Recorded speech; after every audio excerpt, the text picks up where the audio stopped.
Hi everyone, welcome back to another show with Treasure Trove with Coin World UK, and hopefully Skipper will be here very soon.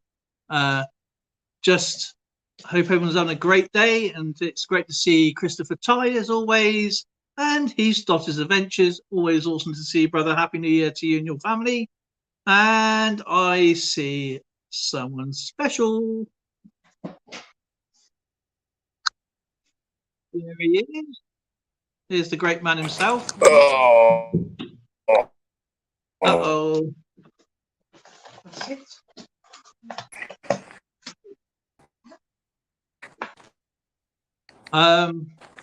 We have a satellite image of Skipper. He's over. He's our Canadian correspondent. How is the weather there? As you can see, still on the 1980s connection. Hello,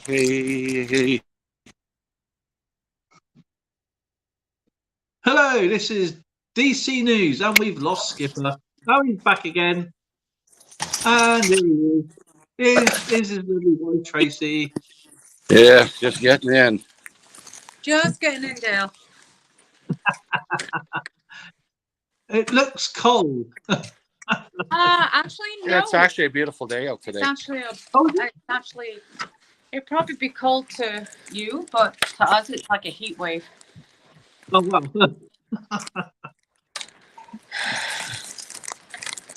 Yeah.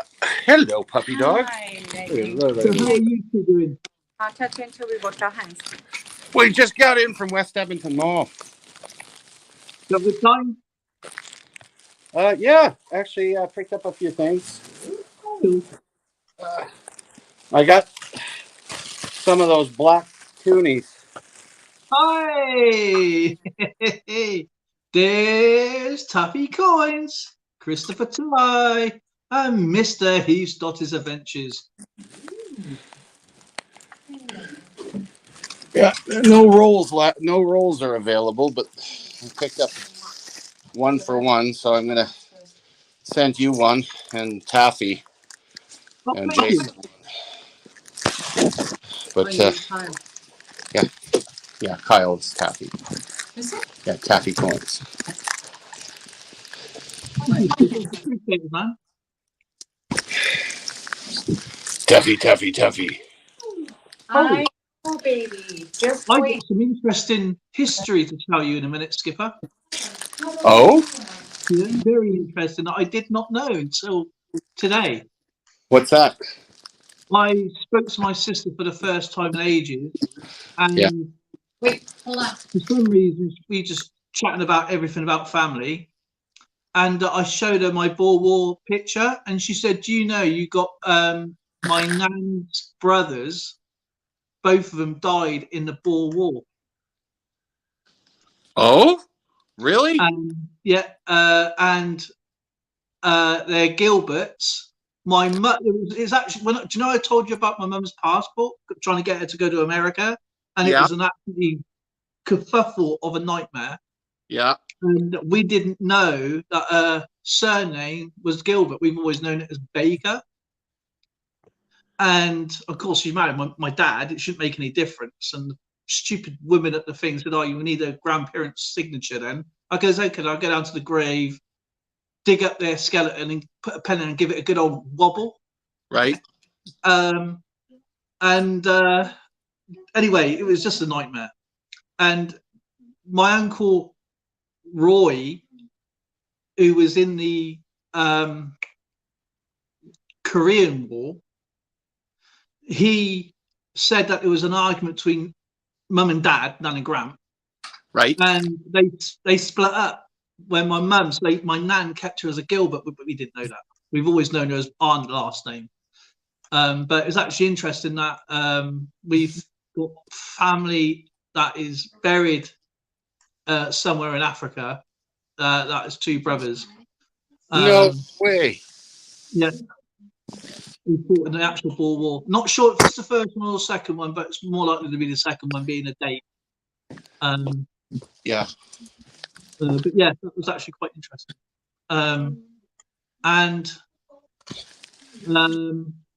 My uncle Sandy, he was a tank driver. I thought he was in logistics, but no, he was a tank driver in St.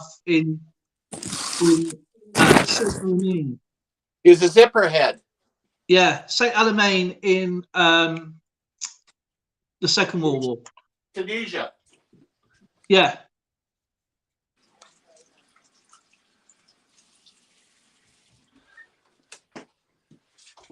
Hunters, how's it going? Pack, great to see you, my friend. How are you doing, Pack? Al Shafe, great to see you. Someone else has put here. Hang on a minute. We got a whole bunch of people just flew in. Kinnaman, nice to see you. How are you doing? Always great to see you, everybody. Thank you. Al Shafe, great to see you.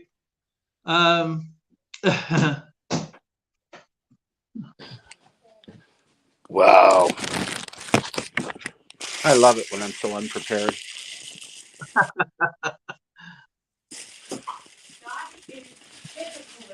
What do you mean it's typical of me? It's not typical of me. What? It's tradition. Why, I don't like, guys. Why change tradition? All right, the peanut gallery's telling me that it's typical. It is. I know. See? Lightning agrees. He should talk.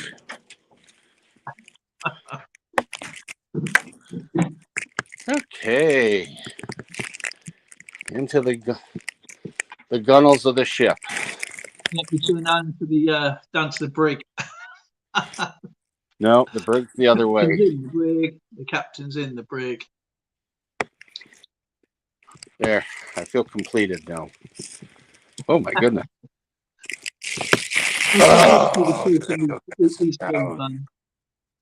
Because they look absolutely beautiful. Those toonies. You know what? They're not as black as I thought they'd be. They're almost like a bluing, like you'd find on a rifle. Okay. You'll see that when you get yours. Here we go. On the road again.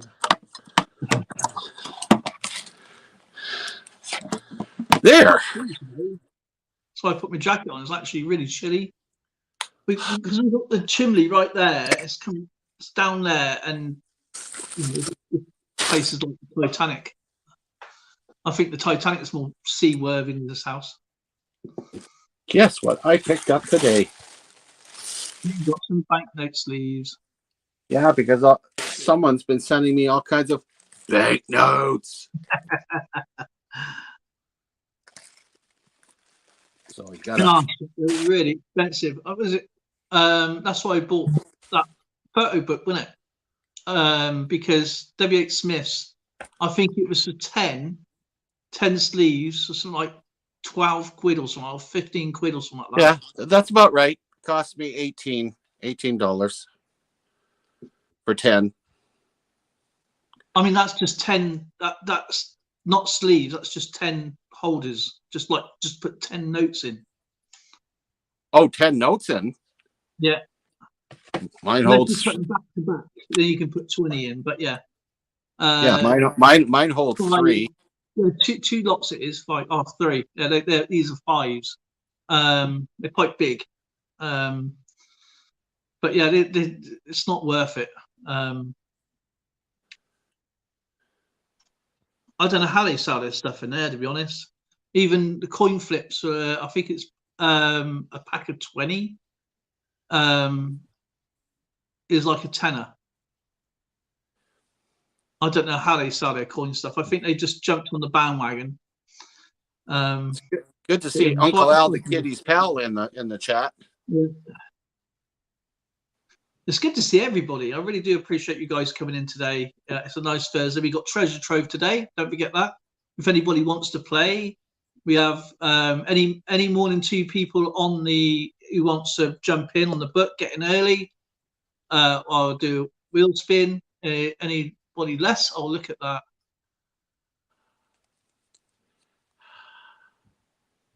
That's amazing, isn't it? Put the one in the chat if it's an amazing coin, because I think it is. And I confirmed I'll be working the coin exchange again. And I hope they're as generous as the last time, because I'll work 2 days for 5 ounces of silver any day. Kinnaman said, yep, one. Coin Junkie. Have I missed him? Oh, I'm so sorry if I missed him. I don't mean to miss anybody. Coin Junkie got a black box of $2, black rim, and they said they weren't as dark as they thought they were going to be. Yeah, I think that's just a photograph bringing it out, to be honest. But either way, they're still beautiful coins. Yeah, and I was surprised. Well, I shouldn't have been surprised, but I thought they'd be 2023s, but they're not. They're 2022s, the anniversary of her death. Yeah, it should be 1926 to 2022. Oh, does it say that on there? No, it just says 2022. Well, that's different. I thought they were going to comment, oh, that don't matter. Did you say you'll do anything for 30 pieces of silver, Patrick? Whoa, who said that? Nick Monar. Not anything, Nick. 30 pieces of shekels. I got lots of shekels now. How you doing, Nick? Hope you're recovering very soon, my friend, and getting that lovely voice of yours back on the airways.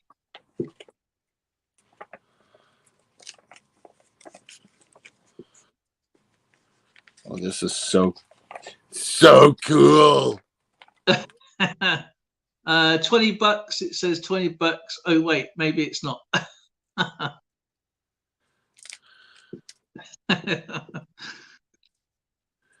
Wow, I think I know this guy. I think you do. Definitely a seafarer.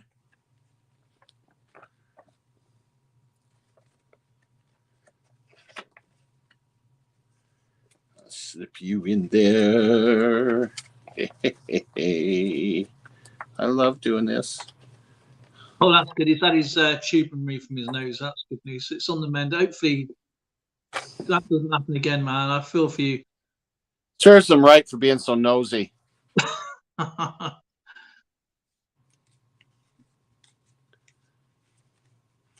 See, coin collecting is a dangerous hobby. You never know what you're going to pick up.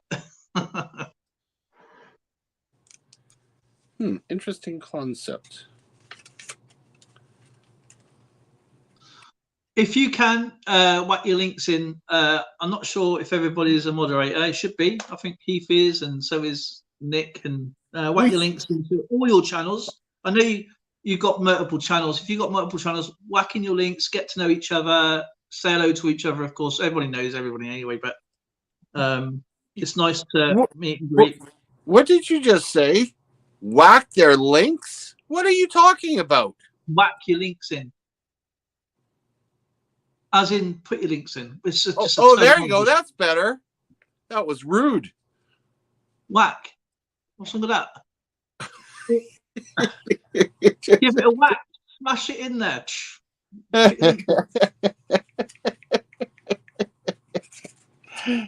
Sorry, I'm just being naughty. I know. Everything's falling on the floor. But unusual then. He's doing his usual tricks again. Yay. Yeah. Show us your silver. I dare you. Show us your silver. Look at all these. He's got every denomination under the sun. I'm just putting them in sleeves.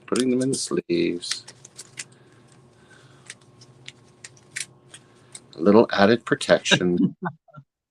My channel's about coin collecting, metal detecting, gold prospecting, coin roll hunting, comic book and photography.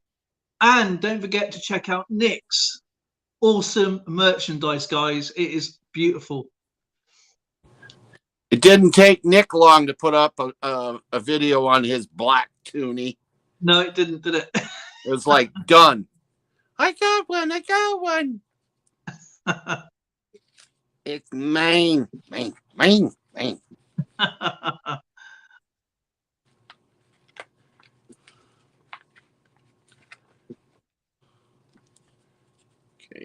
do this selectively. Wow. My world coin dollar banknote is going to look so good. Sam, put them in. I've got to go into town tomorrow. Are we going to town tomorrow? Saturday. Oh, Saturday. Oh, I really want to get up. I know I'm going Saturday, but I wanted to get those envelopes. Let's go to the post office and get those envelopes so I can get everybody's stuff out to them. Because I've got to do the memberships as well. So, ooh, busy beaver. Do you know where I got mine? Is Black Toonie there, Patrick? Who's asking that now? Your best friend Nick Monar. Nick, I have no idea where you got yours. I got mine dollar for dollar at West Edmonton Coin and Stamp. After me complaining, Jack going, I can't find them anywhere. Oh, really? How many do you want? Well, I only had enough for 5, so I got 5.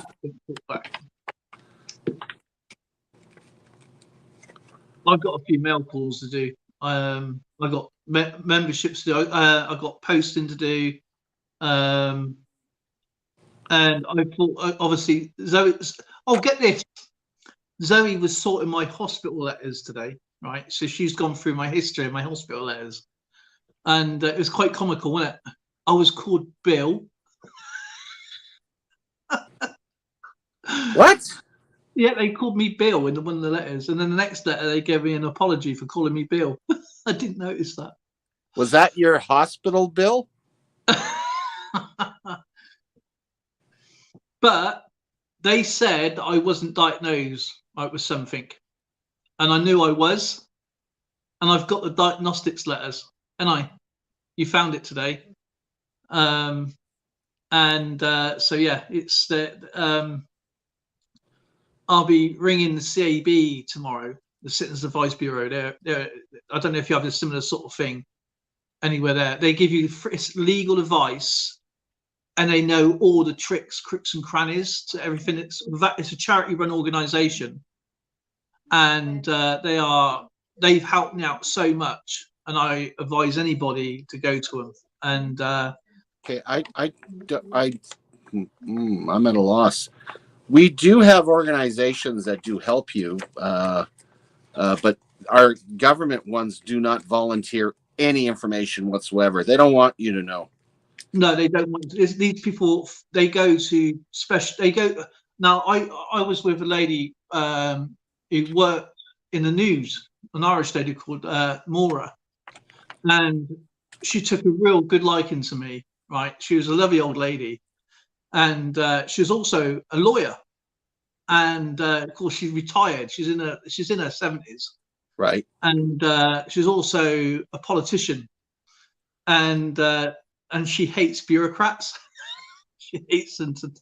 And she goes, "Okay, Dale, my love, I'll write all your information up for you. Don't worry, because I have problems since I've been obviously before I was diagnosed. I've had problems reading, right? And she goes." I'll do all that for you, my love. She goes, and she goes, I'll tell you what, I'm going to make you a nice cup of tea, right? Get you some biscuits. You can do whatever, and I'll sort your paperwork out. And I'll tell you what, she got it done. Because they know the tricks, you see. Isn't that nice? She was amazing, but she retired from there, and but she worked. God, I love people like that. I would love to meet her again.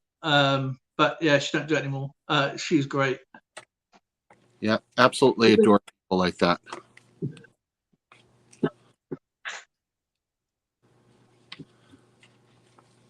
Tim Hortons, the hospital go figure.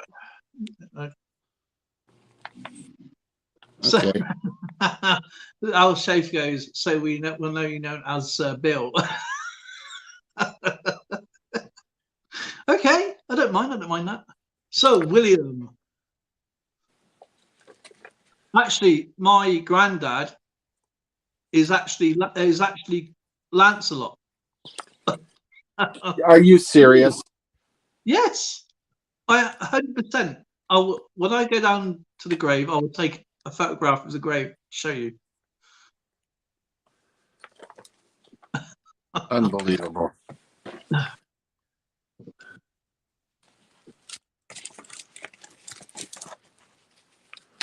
Oh, I've got so much stuff to do. So have I. I've got tons of things to do. Great. Wrong order.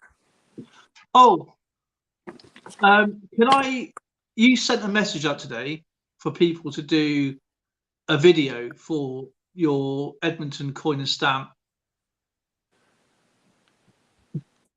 social media. Oh yeah, that's right. So What I'm looking today. What I'm looking for, that was actually more directed to members of the branch of our coin club that are willing, but anybody can contribute if you want to do a video. Yeah, I was going to do a video on beginner's guide to how I started, and I would love you to do that. Because obviously with me, I get as you know, my speech and thought is not in tune anymore. And No. so I was practicing. No, you're kidding me, right? But yeah, and I was practicing like as I was a kid, because obviously I love collecting the coins, but what I was trying to say is that with British coins, because I wanted to do the British version, because when I was a kid, I didn't understand why we had all these 3pences and 6pences that we couldn't go and spend, but yet again we can go and use the shillings, as 10pences and 5pences. Right. And I mean, Christopher Ty will know. He understands what I'm on about. And obviously we had the post decimal and some of the pre-decimal coins that we can still use. So it's like, why can't I go and spend that? If that's many, why can't I go and use it? And all I wanted to do was literally just make the dates up, and I didn't obviously understand why there were some dates missing. Obviously my grandparents, my parents were brought up with pounds, shillings and pence, because that's what it was called. And they were like that's how they sort of explained how the money system. You saw the video, how right. confusing it can be. I mean, you have to learn trigonometry or something like that to get into our old money. Is that legal in the UK? What, the pound, shillings and pence No version? No. You were talking about marriage. Well, Marriage? yeah. Well, if you marry to one person, it's monogamy. 2 people, it's bigamy, and 3 people, it's trigonometry. Oh, right, okay. I thought it was like suffering or something. I thought it,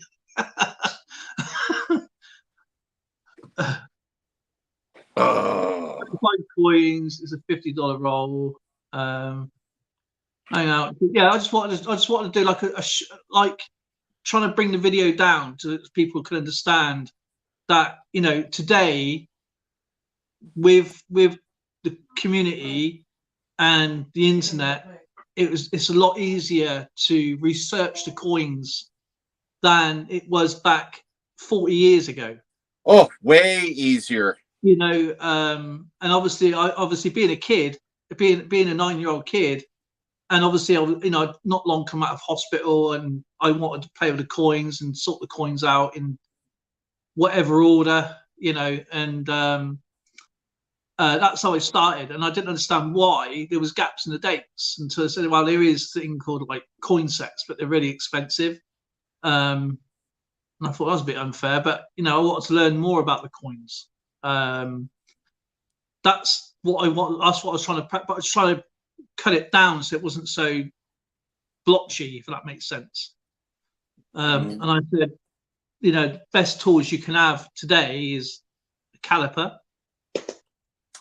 Oh yeah, gotta have a caliper. Yeah, absolutely. and obviously a magnet if you've got silver coins. But I Magnet, really yeah. want to just do British coins. I just want to make it easy for a novice if they come today. Yeah. And there's no such thing as a silly question when it comes to coins, because when you're buying a coin, it's your money you're parting with, and you don't want to be taken down the wrong route and then be discouraged by a hobby that I really love and enjoy. Mm-hmm. And you can meet amazing people like everybody in the chat, like yourself, and who puts you on the right track. You know what I mean? He won't take advantage of you. And I got some good news as well. I got some slab coins coming.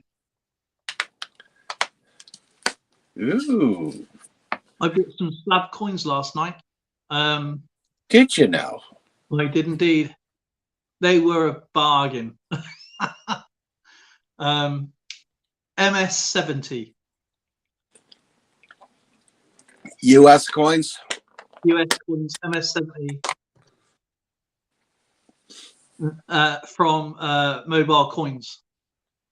Oh. And what denomination? Nickels, not silver, just nickels. Yeah. But they are absolutely amazing. I've only got like a couple of slab coins, obviously about 4 or 5, but I thought these are actually go nice in my US collection. And I've got the moon landing coins as well, so that's pretty neat. I've seen those sets before, and they can go for around about $20-$25.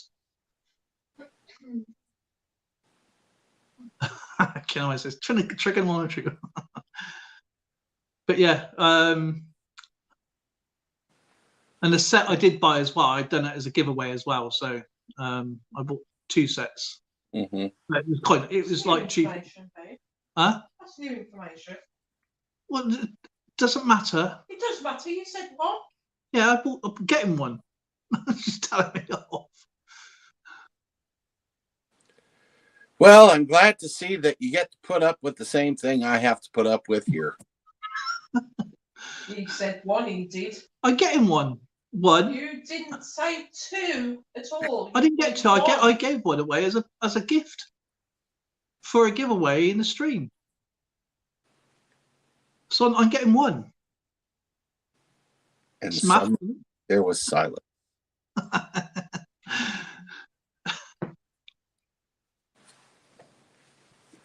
Won it now anyway. I think CD Rogan won it, I think. It's like Lincoln sent. I can't remember what set it was. It was actually a nice set, but. Ooh. It wasn't. It was no 1909S in there or anything like that. It was no 1909. I think there was just like 9 different types of scents. It would have been too big. It would have been too big to send. It was like a really big. You know what I mean? Yes. It wouldn't have been worth the postage, if that makes sense. So. Oh, that makes sense perfectly.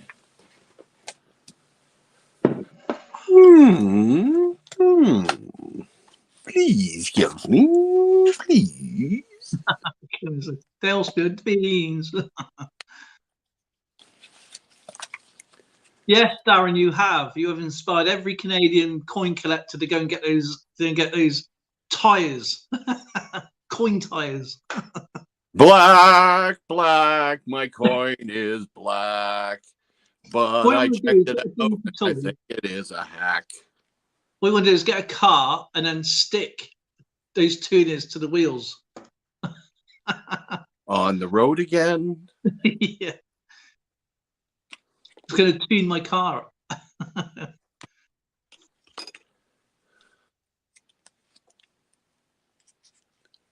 I still got to put all my silver away here. I'm so happy. All my silver. Yeah, at the tracks on the railways. Has anyone ever noticed how much people from Swindon say like the word tracks? You think they had a railway works in the town? Absolutely.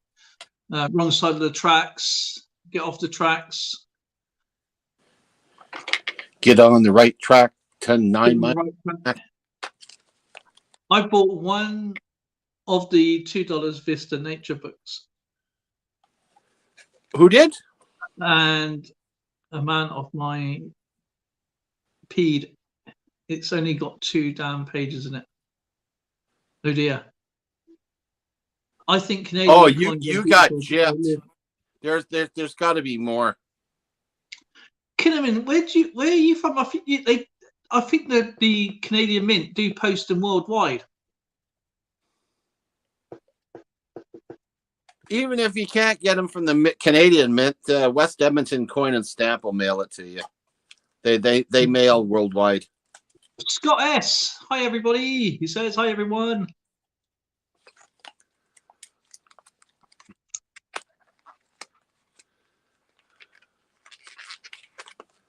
Oh, I love doing this. My favorite thing of all is identifying and putting in flips. Tennessee. Ooh, to sell some silver and coins. Have fun, people. Good luck to you, Heath. I hope you sell all your merchandise, my friend.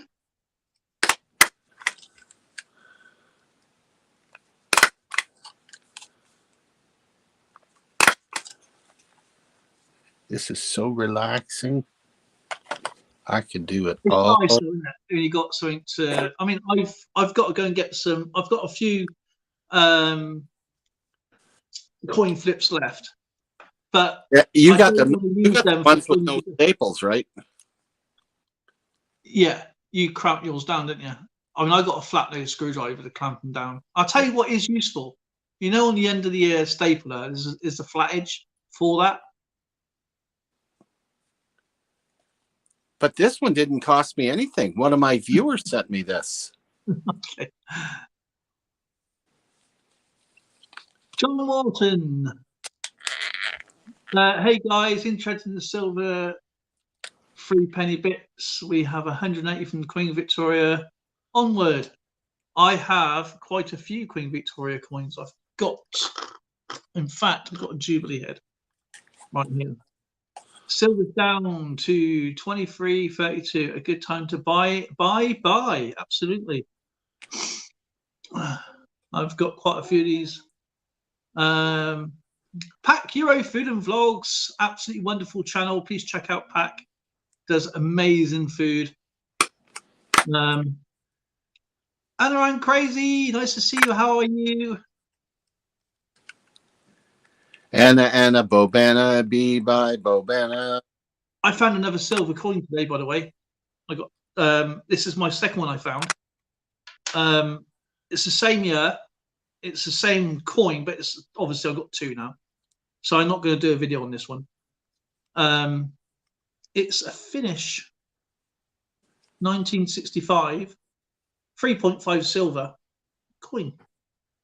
That's not too bad a finish. No, that just to show you the size of it, but from a Victorian penny. Oh, wow. So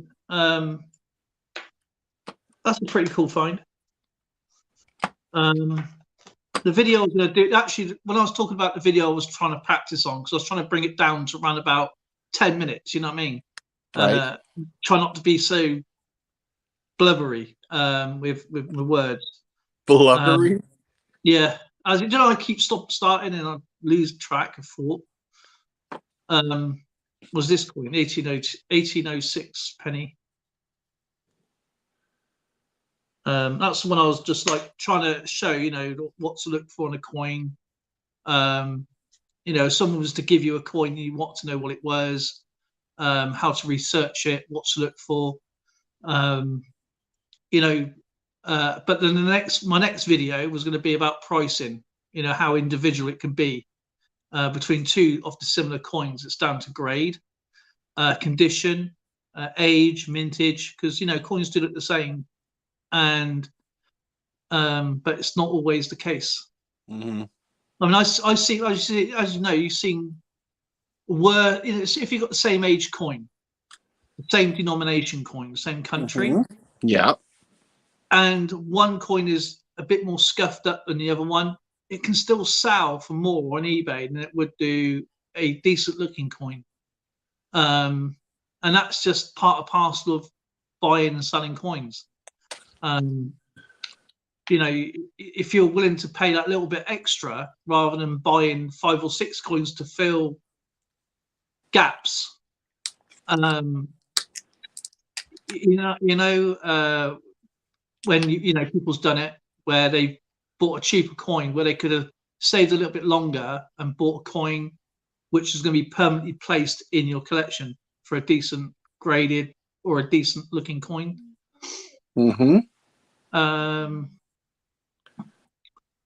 Never clean coins, of course, is another video, I think. Clean coins bad. No clean coins. Yeah, someone put out a video showing a coin being cleaned, and it was so abrasive and so nasty. I thought I was going to have an anxiety attack. Well, the worst Halloween movie I've ever seen for coin cleaning. Well, it wasn't even coin cleaning. This guy, I don't think he realised what he had. It was it was on TikTok, a 1909 S VDB, right? Perfect, beautiful condition. He's obviously cleaned it, and then he's cut Lincoln out. No.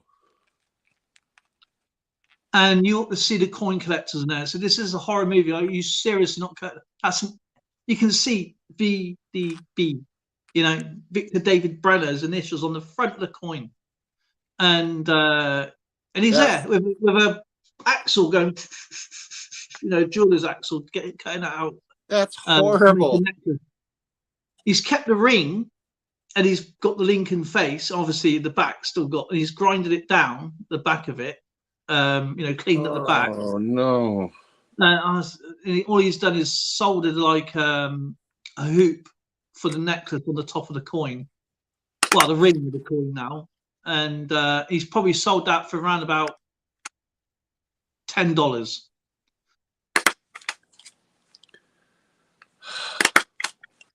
Wow, some people really just don't think.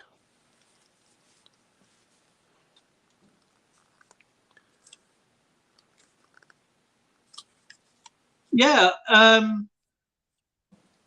Do I have that kind of five? Do I have the £5 millennium coins? I don't know. I'll tell you what is surprising is the trial coin. I'm not sure if you know this one. I think it's the 1994. Oh man, 1994 £2 coin. Oh, it's got a ship on it. I can't remember what it's called. Oh man, hang on. This is because Christopher Ty's just throw a spanner in my works now. Oh man.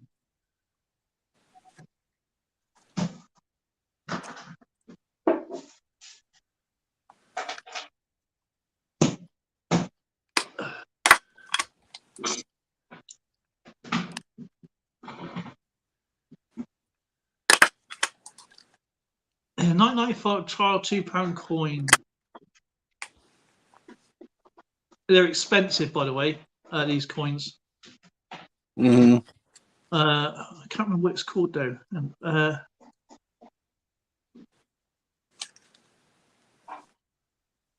Royal Mint trial coin. There it is. 1994. They go for about £300. That's a nice looking coin.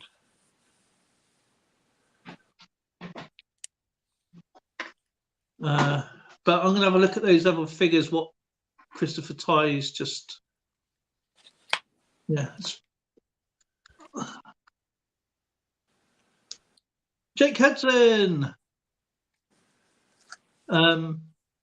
So that is the figures, not that difference.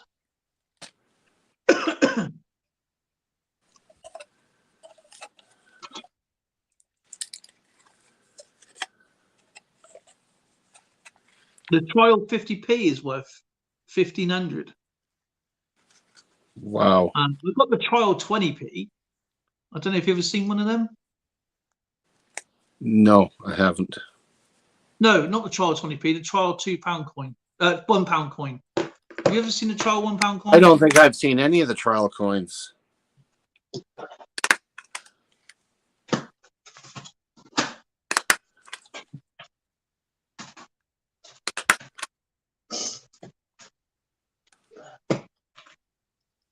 Empty book, empty book. Yeah, I mean, in Canada here, we did have a number of coins that were put out with a P on it, and they weren't supposed to go out in the circulation, but they were made for vending machines. That's right. To get to these, so they're working. They send off so many, so the factories can obviously work out the what the coin's like. Mm-hmm. I've got more 50p's here. Okay, sixpences. No, I thought these books are empty. There's got more coins in them.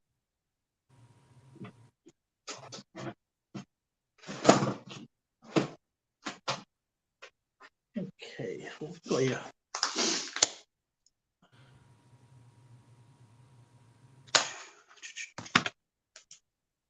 £50p run. Let's see coins. Okay. One of these.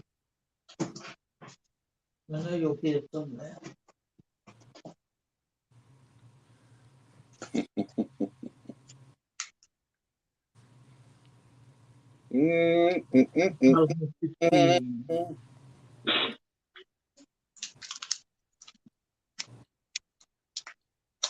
Christopher Ty says he's seen photos of the £1 trial coin. There you go. Ooh.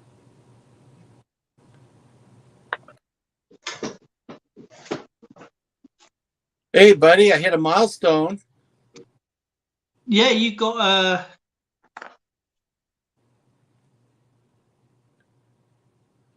how many have you got now? I'm at 22 months now. Wow. What, for the members? Yeah. Like, holy crap. Where'd the time go? I know, right? I mean, it goes really quick. No, thank you, man, for your support. I do appreciate you. You know that. Just think, if I was more of an athlete, you'd have an athletic supporter. I wish I was more athletic. I think Zoe does too as well. You passed the kidney stone. Scott S. says, I just donated a coin in a duck race and the money went to help someone. The winner lives in Canada. It's going to cost me over $14 to get it there. Scott. Depending on how big the coin is, you should be able to put it down as a token if it's light enough. It's just one coin, and it only costs you a couple dollars. No customs, nothing. That's what I do. I just stick it in a normal envelope with some backing, so it's protect. Well, Skipper knows. We got it down pat now. Yeah, and long as the coin gets there safely, and it should be a couple of bucks. Yeah, I've never had an issue, not one. The only time it costs me money is when it's over an ounce and it's too bulky to just put in a standard envelope. I've got a question for you. Do you have the Error £2 coin? I think it's 2015.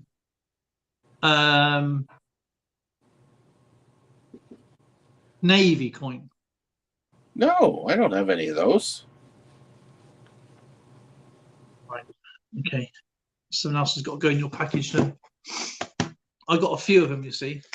Yeah, just in a regular envelope. Just all you do is you put it in a flip and you tape it down. Oh, they're there. I'll get to them. And make sure it's not going to rattle around inside.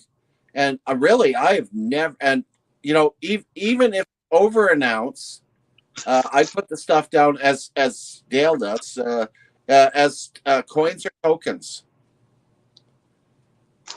Gee, I just got that big package in from the Czech Republic. It had what, 30 coins. It had probably, well, 12.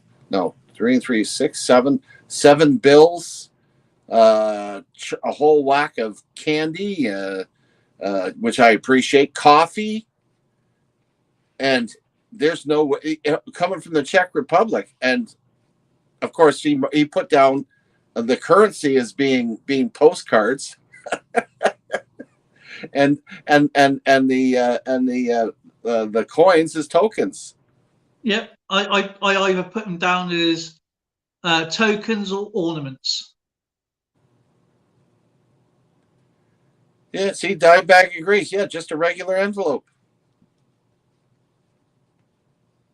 I mean, I ship all over the world, as you know, and obviously we use a different post office, which is actually cheaper than the one just up the road. Ran so far away. It is the kindest guy in the Czech Republic. In fact, he's the one I just got. And by the way, I tried.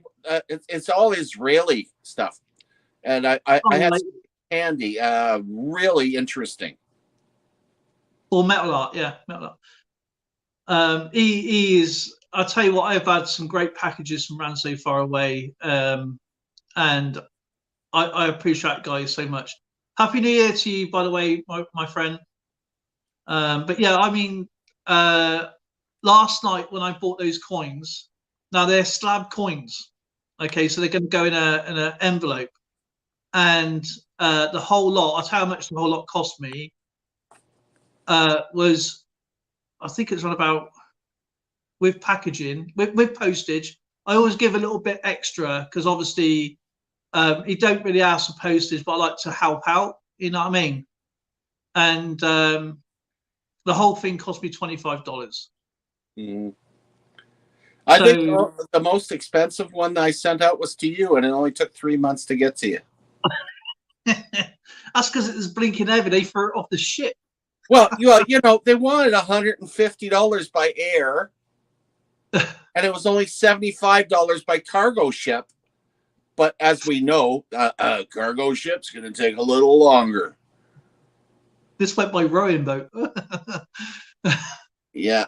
I love the Einstein one, by the way, Ran so far away. That was cool.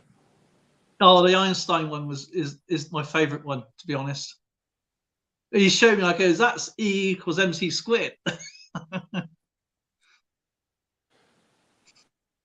Hey, so one jug of beer, one mug of beer? 1 mug of beer in Germany is Einstein. Einstein. I didn't know that. One Stein. Finishing next month for my studies and getting a degree, and then I will join more here. Oh man, do you know what? I love the euros you sent me and everything else is just phenomenal. Yeah. Ran, what is your degree in? Making our jewels drop. The only degree I have is temperature.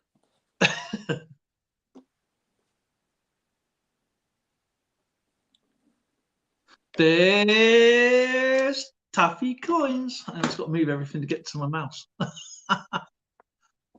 Oh, that's good. There he is. Come on up, mister. International businesses. International business. Cool. Hello. Oh, look who's just escaped from Wales. Oh, yeah. I would have been up sooner, but I just had an absolute coughing fit. Oh, the Hercules coins. Is that the 2019 or 2020, whatever it was? 2020. Yeah. Oh, please tell me that's my one. I've got one set aside for you. One for Dale. Oh, thank you. And one for Jason?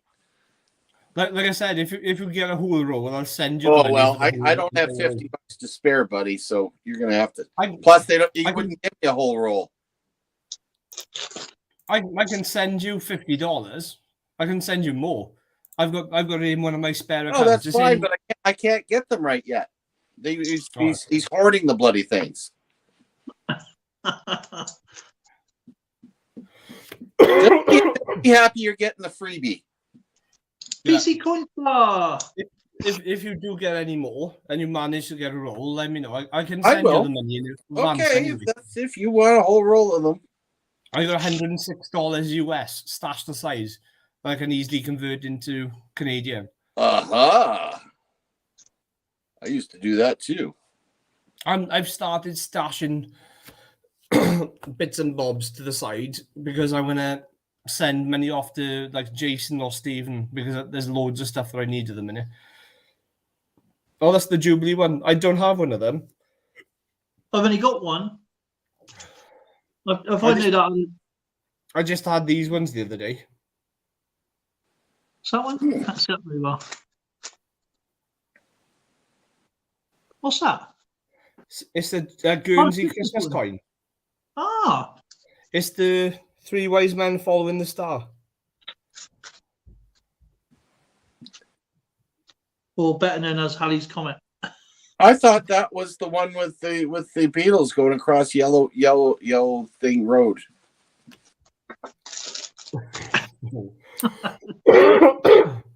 Yeah, I had them the other day, and I bought this off C Nikki Bullion as well off Facebook. She's got her own Facebook page and group. It's a Royal Worcester plate. Did I tell you I got just less than a month, and I'm gonna have Spencer here for a week.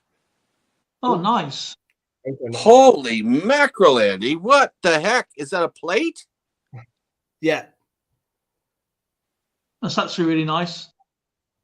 And the description on the back is so the picture is based on the contemporary satirical cartoon of the Silver Exchange of February 1817. So, and it's limited edition to 500. So, it's got the original receipt in here as well. So, with postage, I paid, I think, £28 for it. So I just thought this coin related and something else in my. Thanks for stopping in, Scott. Yeah, anytime, Scott. We're always here to try and put people on the right track, man. It's difficult. It's a difficult thing, especially when it comes to posting. The original price of this plate, I paid £28 for it. The original price of the plate was £33. Wow. And it was purchased. Well, it was dispatched on the 2nd of February 2004.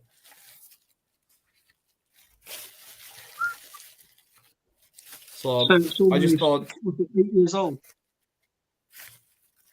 Yeah, No. well, yeah, 18 years old.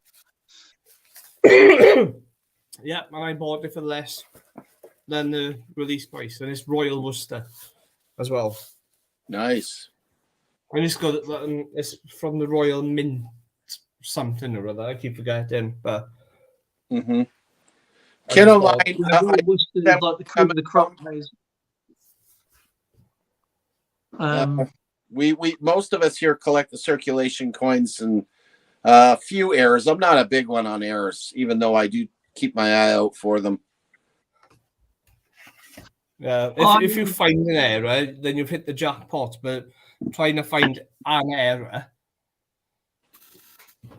Yeah, mint coins. Mint coins is a personal preference. I mean, I collect military related mint coins, so that's I have a theme. Yeah, but, depends. Yeah, that's right. I mean, I do love, and I get criticised sometimes in emails and stuff where, your coins look really worn out well, wouldn't you be worn out if you're over 200 years old? Yeah, look at me. You're looking good for 1,000 years old.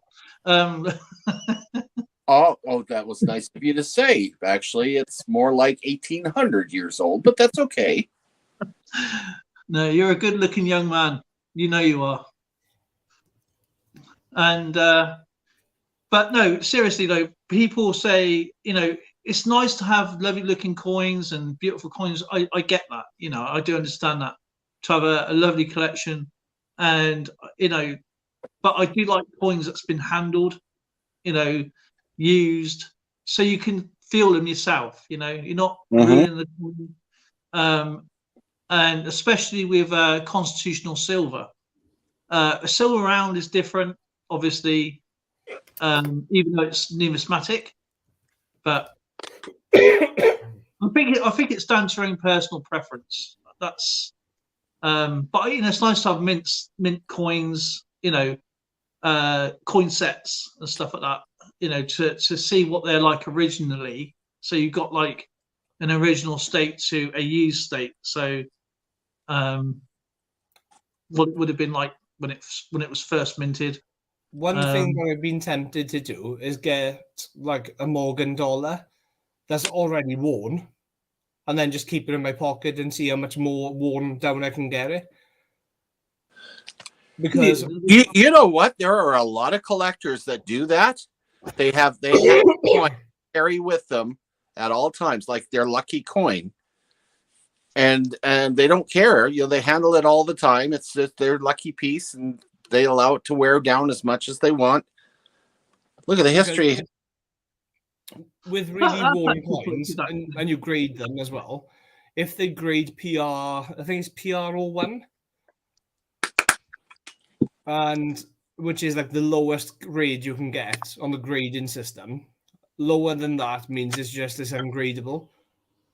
Yeah. But if you can get those grades in a coin, it adds such a premium to the coin. It's unbelievable, because some people really want those low ball coins. If it's graded like a 2, then nobody really wants to collect the 2s. They do, just for like showpieces and stuff. Mm-hmm. But like with those really low graded coins, lots of them, unless like they're extremely, extremely rare, there's no point even grading them. But some people do. Christopher, they pay stupid money for grading sometimes, and then for a coin that's worth like about $5, and then they spend like $30-40 grading fees on top just to try and get it for like such a low grade. Mm-hmm. That's one of my other coins that I'm just flipped up now. shall I put you so out so you can see a bit better? I don't know why I can't see you. But... All right now. Hawaii coin. What is that? A Slovenian? What is that? No, Hawaii. Hawaii. Oh, an Hawaii coin. Oh, Hawaii, as in before part of the States. I think it was part of the States at that point, but I don't think it was like actually a state. I think it was more like a territory. That's cool. But it's called like King something or other on there from like Hawaii. King Kamehameha. Yeah. Has he got like a beard on his face? Yeah, he's got like a mustache. Yeah, it's called.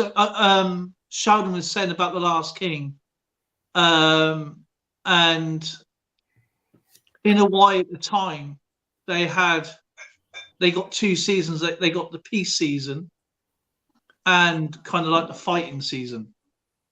He was trying to explain it so I can understand it, but I don't know the full history about it. But apparently, Captain Cook, when he first went to Hawaii, he went there on a peace season, so they were trading. Yeah. And when he went off and come back thinking it was a safe island, it was in the, let's say, the rough season. Okay, and obviously they didn't trade with him and everything. They basically killed him. So, but I can't remember which king it was. But I think that's the king on the coin. Didn't he have a relative with him when they killed him? They put him in a pot, but it made a terrible, terrible soup. Apparently, What was his name? Stu? no. Apparently, 2 cooks spoiled the broth. You can't have any yet, you're on there. Have a lolly. Have a sweetie. Christopher, I do collect over time. Now, I've been collecting these for a long, long time. Now, this is a 2012, but this is just one small part of the error coins I've found. And I've given a lot away as well. And I've got pots of them. I've got 50p's, 20p's, 10p's, and other bits and coins. But yeah, they're all errors. These are. What I'll do, I'll take a photograph, okay, of one of these, and I'll show you, because I've got stuff out everywhere at the moment. We just had these delivered today. Was it today or yesterday as well? Astro, what's that? Razor blades. Double-edged ones, but not for shaving. I'm trying to see how I go baking my own bread. Okay. And So, you're putting razor blades in your bread? Are you mad? Well, it's better than a 6pence in a Christmas pudding. It's self-raising flour. No, basically, when you have bread, because you want to score the top, don't you? So the bread splits and opens up, so it can expand further. So it's one of the best ways then, just to get it for the bread to split. And if you use like razor blades and stuff, you can carve designs on the top and stuff in the bread. The Americans come up with that idea when they made that 7 yeast bread, and they used to actually cut 7 lines in their bread, and it was 4 lines. Yeah, that's right. It was 4 lines because it was 7 yeast and 4 score ago. That's what Lincoln said, wasn't it? Is that a joke?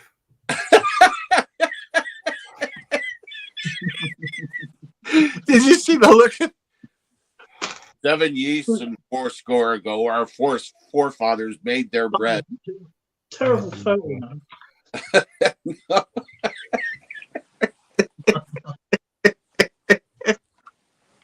Right, there's the coin.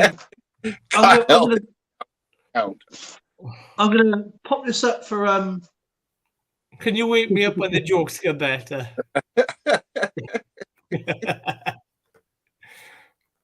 Okay, this is the 2014. Okay, you can see the doubling. Mm-hmm.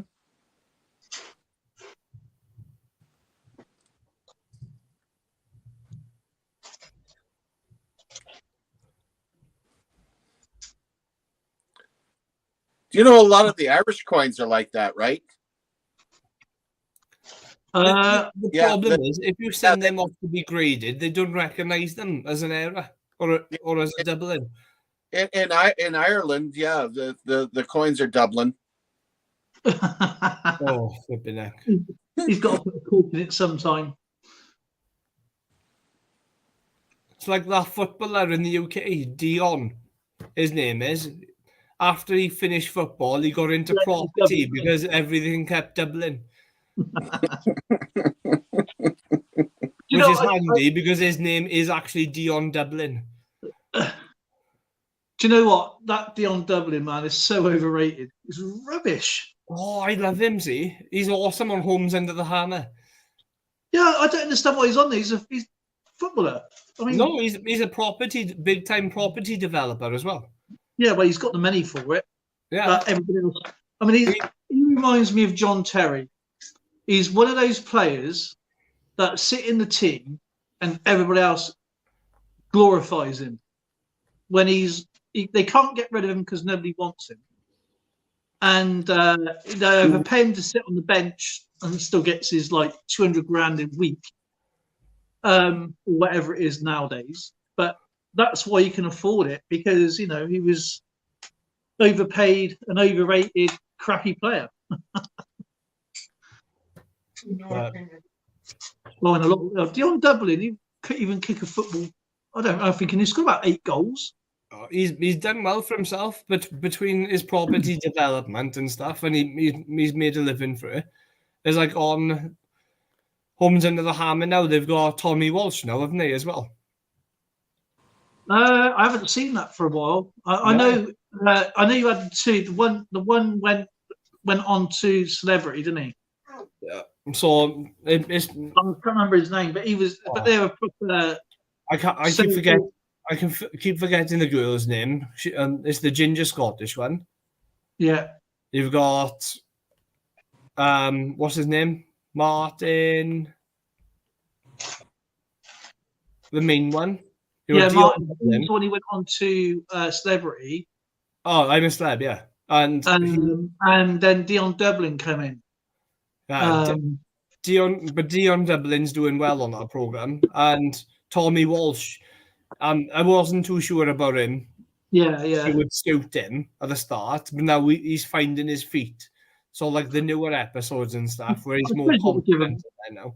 I suppose you'll give him a chance. I mean, yeah, it's like Top Gear, isn't it? Like Top Gear with the Hammond, May, and Clarkson. It sort of went well, you know what I mean? But when you have new people coming in, yeah, they suffered when they had Chris Evans on. Yeah, Matt LeBlanc as well. I can't remember the other guy. But I think the other guy is still on there now. I can't remember his name. I know what you mean. I keep forgetting his name, but he used to be a professional racer and stuff. Anyway, yeah.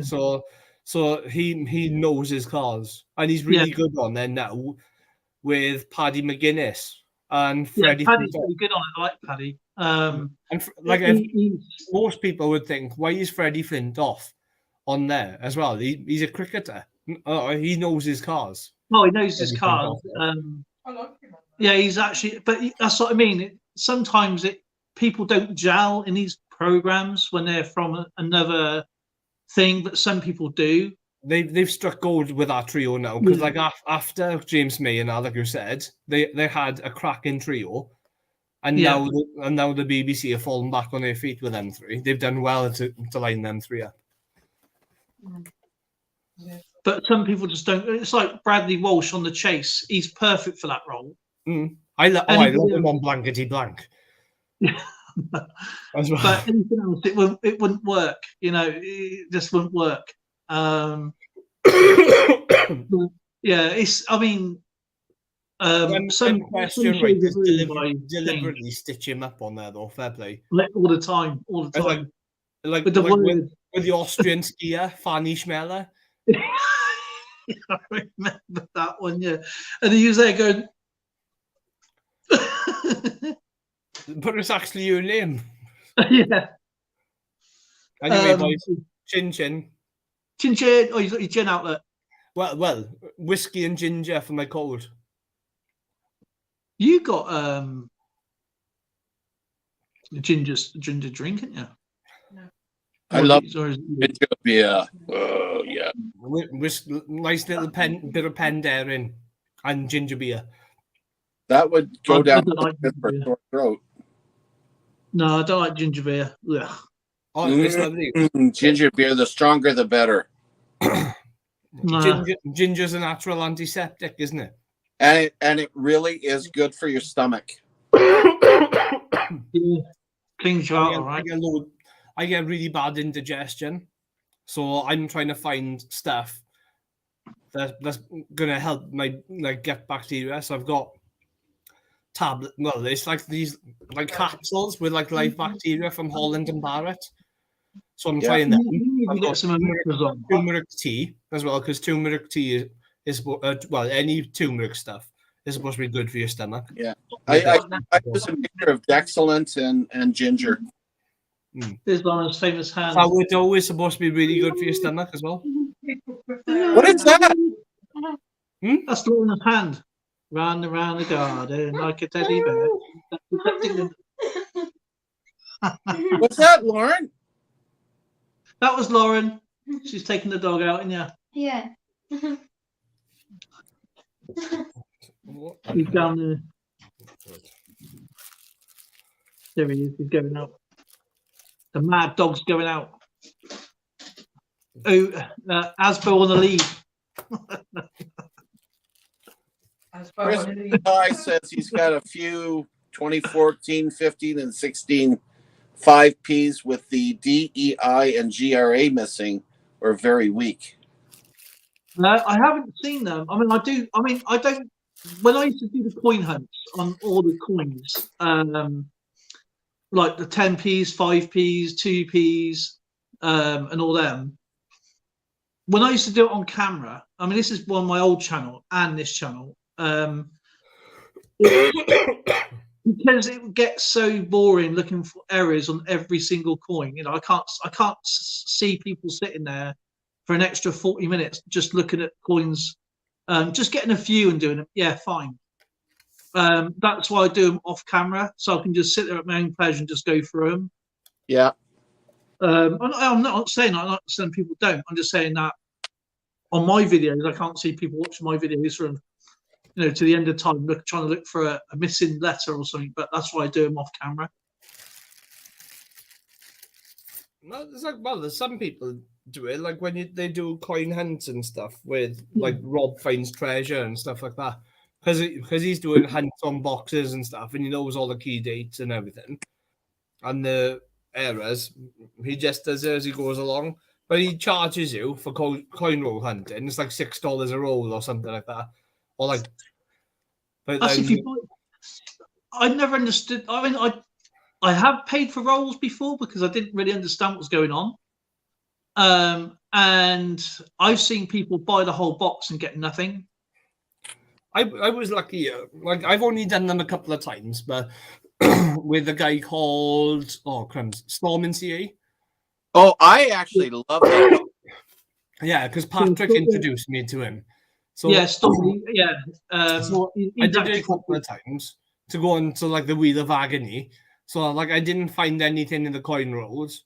So what I did then, I just went on to the Wheel of Agony, and where you can win like a bigger prize. I didn't get anything on there, but like I struck it lucky. I bought that one coin roll off him, and then I found what did he find in it? He found a Franklin $50. Right. All right. Yeah. And it was either a 64 or it was like one of the 67s or something like that, like the 40% ones. So I was really lucky, and then I had him send it. I think it was either to Patrick or Jason, and then they forwarded it on to me. Yeah, because he didn't. I actually won $2 Morgan in one night with him. And one of them was the Carson City as well, which was. Yeah. I wish I had that still. No. Neil says, I had a great error coin once. It was made of chocolate. American coins are not so fascinating. However, the City coins, I got a City Liberty coin and a few other great coins. The best wins I've ever won in paying for something. I won an American Silver Eagle, an ASE. I think that was a 2019, and actually it was a peace dollar and a Morgan. And because Sheldon paid for me on a wheel, I didn't know he paid because I sent you some spots, and a few days later I done the same for him. And I said, "Can you put the number on that one for Sheldon?" And he won the ASE, and the next 2 ones I won the Peaston and the Morgan. Oh, cool. And that was not bad. That was just for $15. Yeah. So I obviously Sheldon didn't know he was going to get the ASE, and he was right over the moon with that. So that's my best win I've ever done. And when I first bought a coin roll was from Larry, because I didn't know what was going on, and I went into another stream, and as I was about to ask the question, because I was just come on to meet new people, and someone's got the question up before I did, and everybody blitzed this person in the stream just for asking the question. I thought, well, this is not very nice. And they said, don't you know what's going on? You know, you have to pay for rolls, and then you get the silver out of them. But this person didn't know what was going on. I didn't know what was going on. And I found mobile coins, and he explained how it works. Plus, you get a bonus. The longer you're in his stream, you get coins. Every 5 minutes, you get a point. And the more points you accumulate, you can get free rolls. And if you I'm not sure how much he charges now, because he hasn't done a coin roll. I haven't been in his stream for a little while, but I went there last night, and he ran out of everything. And when I last time was there, you paid, I think it's $25 for 10 rolls. I think it was. You get 10 rolls plus you get a coin set at the end, guaranteed. Wow. So if you don't win anything, you get a coin set of your. He gives you a list of what to use, and you go and get it, and you send it out. But everything you win, you keep. You know, like silver, painted coins. You know, just like the Benjis, the walking liberties, whatever he's doing. You know, or you can go on they call it the wheel of death, whatever, you know, and see what you're going to win there. You can get extra stuff as well. So he does a good run, really, Larry. And spray can coins is pretty neat with his auctions as well. But yeah, I've seen people not understand what's going on and buy a $500 box and not win nothing. Yeah. And they don't give you any extras back. You know, but at least Larry gives you something back. You know what I mean? He gives you something for everything. So you can end up with like a decent coin set, you know, or whatever he's got there. And it's really, really good. But it's how some of the bigger YouTube channels make their money as well, because he's not monetized or anything like that. He just literally does. He's got like over 2,000 people, but he's not monetized. But he's a really, really nice guy. Really, really nice guy. Worth going over there and saying hello to Larry, because you get these little bonuses. You know, longer in your stream and chatting, you gain these points, and you can go, oh, Larry, and he gets the rolls out the box, out of a brand new box. He puts them into the bonus box, and you go, Larry, can I exchange my coins for what you accumulate for nothing for a coin roll? And I've won quite a bit out of a free coin roll. That's where I've got my American coins from, my spare ones, because that's literally, I need to just send it. He just literally sends it. But a lot of them are like that. A lot of them don't do any bonuses. You know, it's just, you know, you buy what you get ready, and you can end up with nothing. Yeah, Larry's. He done a short today. He lost his legs. If people know, he lost his legs, and so you know, he's still fighting strong. You know, he's doing well. And today he put a stream out. He goes, "There won't be no stream tonight, guys." And he puts his camera out, and he's dropped his wheel to his wheelchair, and it's rolled off. So it's like, no stream tonight, guys. And there's no one around to pick the wheel up. Bless him. So. But it's worth going. Mobile coins, go and check them out. Yeah, it's hard to do stuff like that in the UK though, because we get everything in clear bags. Exactly, that's what. And the thing is, though, it could be manipulated over here. It's, you know, you can take the coins unless they're sealed bags, unless you're guaranteed to get sealed bags. But the problem is, it's still visible. And if you see a Kew Gardens in there, you're going to be tempted to take it. Yeah. You know, and you know, I couldn't do it. I couldn't do it here. I would have to give something back. You know, I would have to go. Here you go. And give something. I just can't do it. I just couldn't do it. I just have moral to do it. You know. Right. And it just depends. It's like if you've got a business account over here, you have to pay to order the change and X, Y, and Z. Like they charge you like a percentage, something like about 1 to 3% or something like that. So you're going to pay to order the change. You're going to pay for the business account unless you're lucky enough to find like an offer for like a free business account, so you don't have to do any annual fees. On business accounts, then you pay for deposits sometimes, depending on the bank. You pay for making payments. So before you've even started, so say you owe £1,000 worth of change, you might be down like £1,020 or something like that. So you've got to make the 20 quid back somehow anyway. On top, just to cover that. And you got to make so many deposits or transactions per year or per 6 months or something? Or would you get a charge on that as well? It just depends. It's like each bank is different. Individual, what you got in it. Yeah. So as like with me, as like just because I use my personal account, I don't often do coin hunts anymore. But if I do, what I do, I just go to the post office. Like I ask them to take 50 quid out of my account, and I ask her for 50 pences. Or sometimes if I've got a bit more spare, I might ask them for like 3 bags of £2 coins as well, if they have any. Right. I've got 2 bank accounts, and I've been with one for over 20 odd years.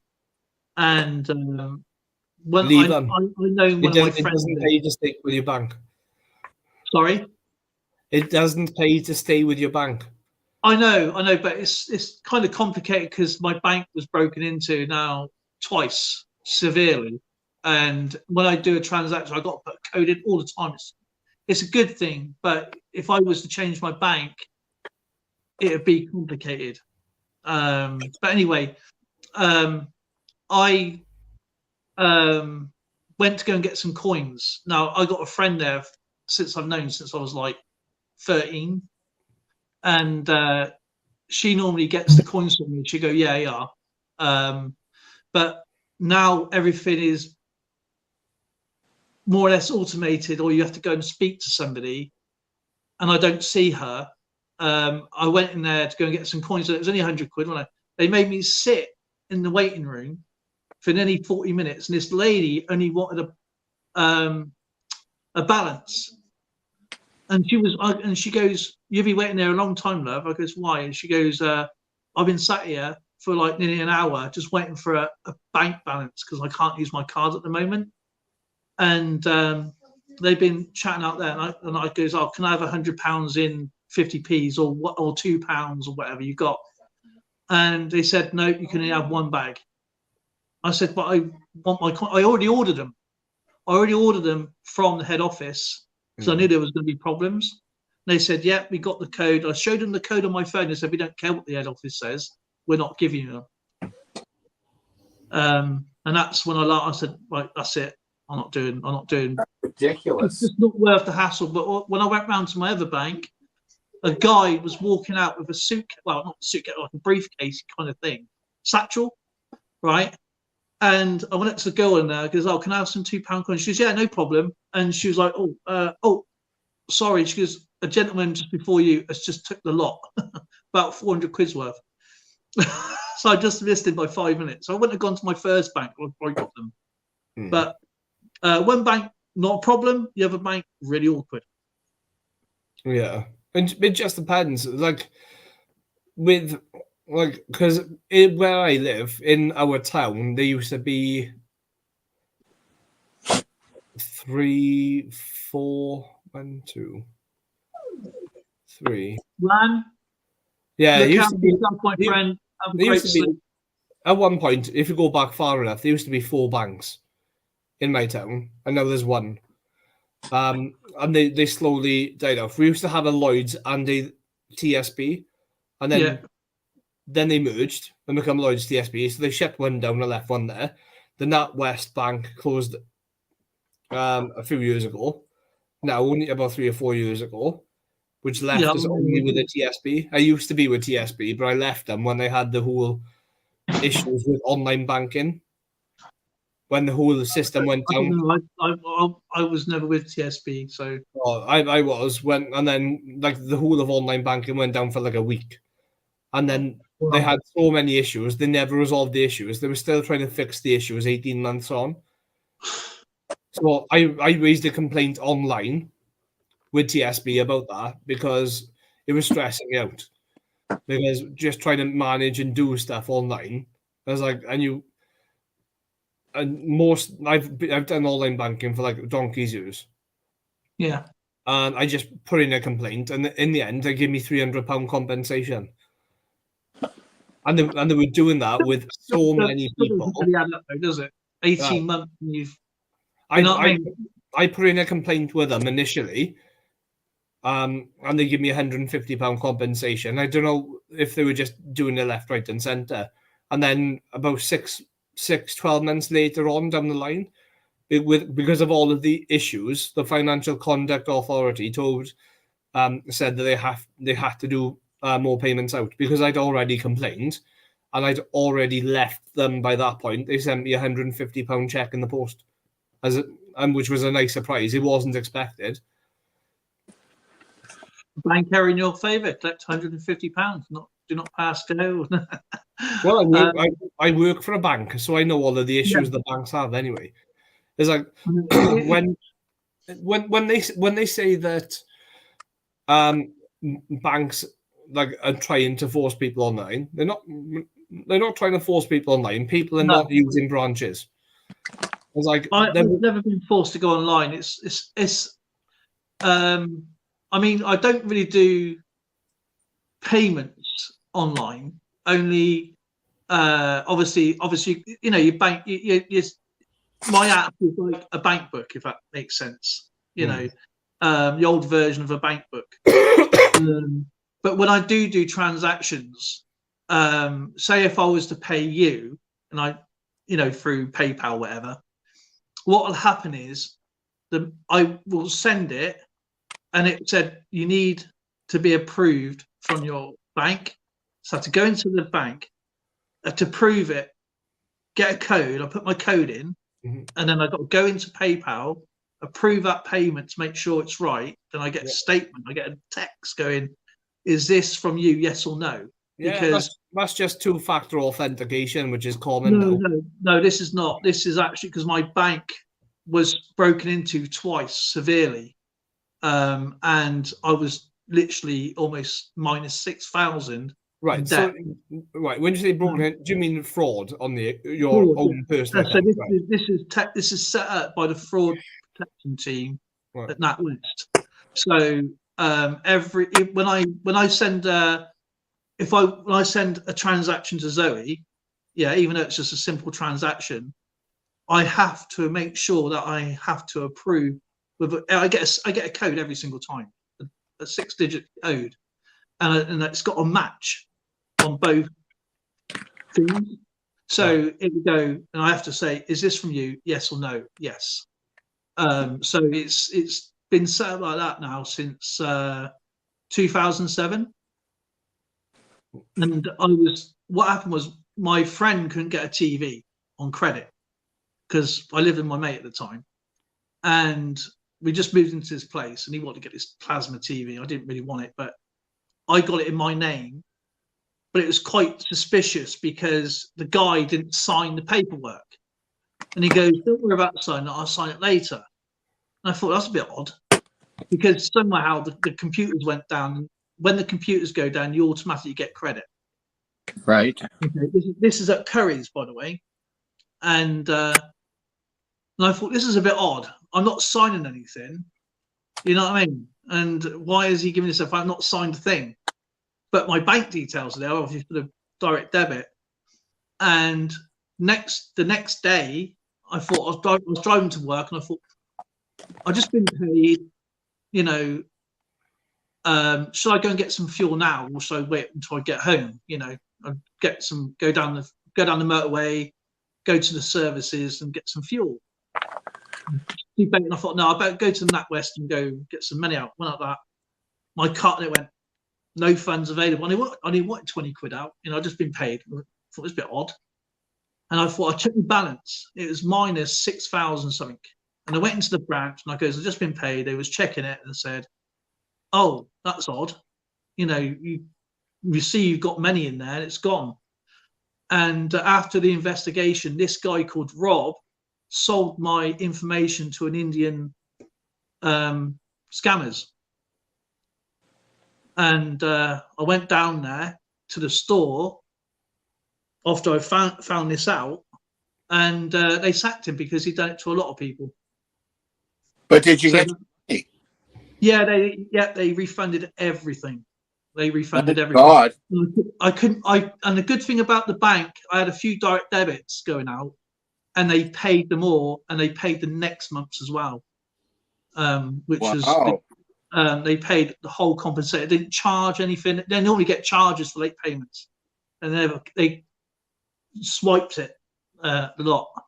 And they said, we're going to set you up technically it was the bank's fault for not doing the checks. Because they can see I don't take so much money out of the bank. I used to take out £70 a week, and then I used to put, at the time, only £8 of fuel in, and I had £2 for work, because our company would provide food anyway, so didn't have to take much money. It was only like for coffee money, really. And so it wasn't like I needed to spend much. So, and it was only small transactions. So they knew, where's this blinking, I don't know, 11 grand gone? You know what I mean? In one day. So, this guy called Rob, he was selling information to an Indian scammers. No. Oh, that's so bad. So, but then I got broken into again a few years later. You've heard of what's that company called? Who does the cards? Moonpig.